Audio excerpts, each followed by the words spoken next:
જુઓ દોસ્તો, કઈ સ્કૂલ તમને લાગે છે? કઈ સ્કૂલ? આ દ્રશ્યની અંદર જુઓ, ઈલુભાઈનું એડમિશન લેવાનું છે. ઈલુભાઈ કેમ થાય બેટા? હે, એને આ બધું જમવાનું ને બધું મળી જાય હોત ને. અને વિશાળ જગ્યા છે, આ ફૂલ ડે. ઈલુભાઈ ફૂલ ફેસિલિટી છે. આમ જુઓ, સાહેબ કહે છે સબ્જી શું શું ફેસિલિટી મળશે અહીંયા? બાળકને એટલા મોટા રૂમમાં, સ્પેશિયસ રૂમની અંદર 6 બેડ છે. હા, 6 બેડ, સેપરેટ સ્ટડી ટેબલ, હા, અને કપબોર્ડ સેપરેટ પોતાનું. બરાબર. 6 જણા વચ્ચે 2 ટોયલેટ બાથરૂમ, હા હા, એટેચ, બરાબર, ગરમ પાણી સાથે, બરાબર.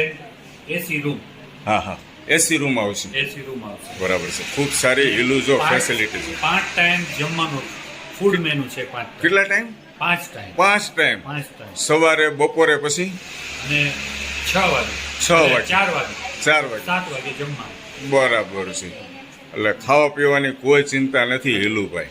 2 ટાઈમ ટ્યુશન આવે. હા હા હા, સેપરેટ પર્સનલી ટ્યુશન આવે. હા હા, 2 ટાઈમ.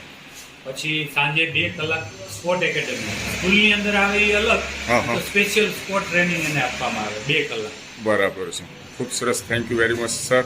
પણ સર, અમે જ્યારે ભણતા ને, બરાબર છે, હોસ્ટેલમાં આજથી 25 વર્ષ પહેલાં, અવડો જે સ્પેસ રૂમવાળો જે એરિયા હોય ને, એની અંદર 50, 60 છોકરાઓને સુવડાવતા રહેતા બધું. અત્યારે આ લોકોની ફેસિલિટી જો.